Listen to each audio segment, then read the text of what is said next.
Austin, Texas. Just played some of the most devastating city rhythm and blues I've heard in years. And I remember thinking, I have to find out who that guitar player is. He seemed to be an open channel. He was amazing. I got a chance to interview him in Austin years ago. He's considered by many to be the greatest guitar player to ever live. Even B.B. King thought he was an amazing musician. And you just heard from David Bowie and Eric Clapton, who are they talking about? The legendary Stevie Ray Vaughan. Stevie grew up in the Oak Cliff suburb of Dallas and lived in Austin for many years, but he also spent lots of time in Houston. We recently caught up with Alan Paul and Andy Elidor, authors of his new biography, Texas Flood, and they detailed his life, death, and some of the memories he created right here in the Bayou City.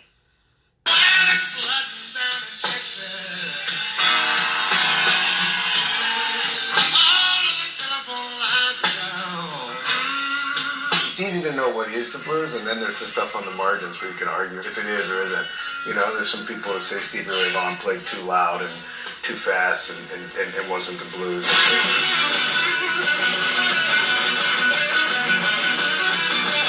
You can make that point, but I think that there's that elemental feeling that they're all going through. Stevie is a very important artist to modern American music.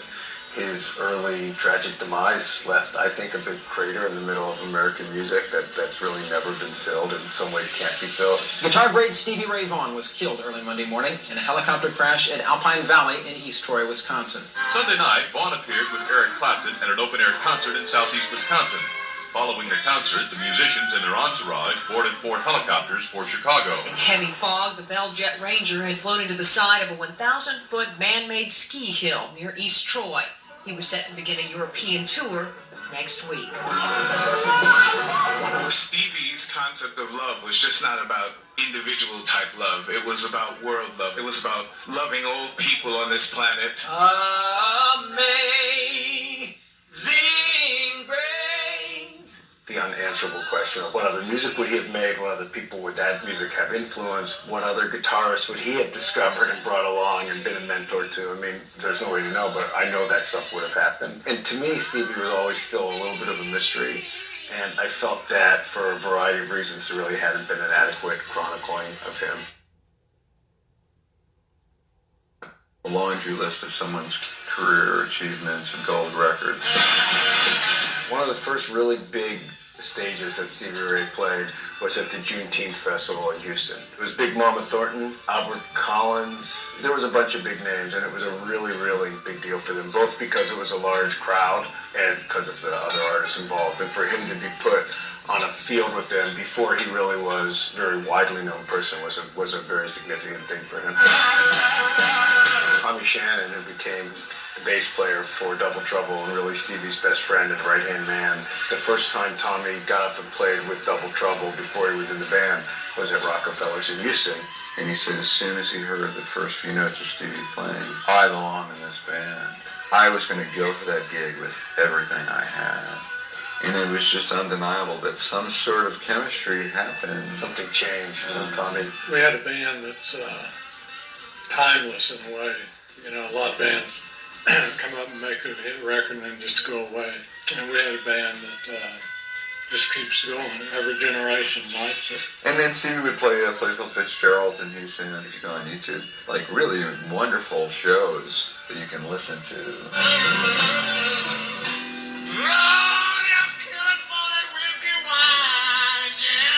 So Stevie Ray Vaughan had an increasingly bad drug and alcohol problem. Going back to when he was a kid, he started drinking. And there were periods where his whole life was a mess. Stevie would be up for 3 days on a speed jag and fall asleep, and they'd sort of slap him around and get him up and prop him up on stage. Once he was upright and with a guitar, he just played as good as he ever played. In 1986, there was a period where he did start to suffer, and he finally, when he was really, his health was getting bad, and he played some bad shows. Well, he worked out a slide guitar rendition of Star Spangled Banner. Then he did one of these things where he stayed up for a few days, and apparently when he got to the Astrodome, he couldn't remember what the hell he had done, and so he sort of improvised the national anthem.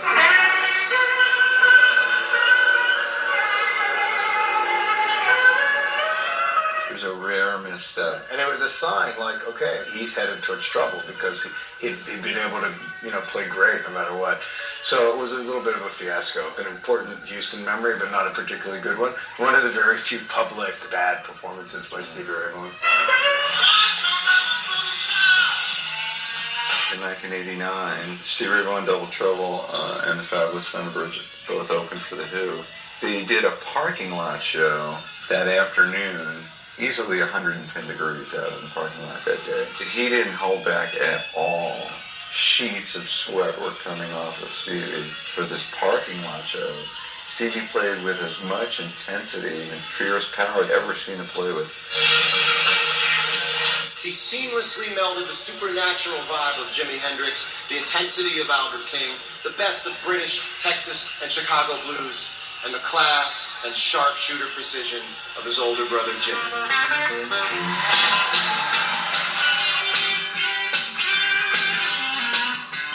Well, I did a phoner for Family Style with Jimmy. I was asking him to describe how he felt when he listened to his brother play. He said, well, when I hear Stevie playing his best, it's like a religious experience almost.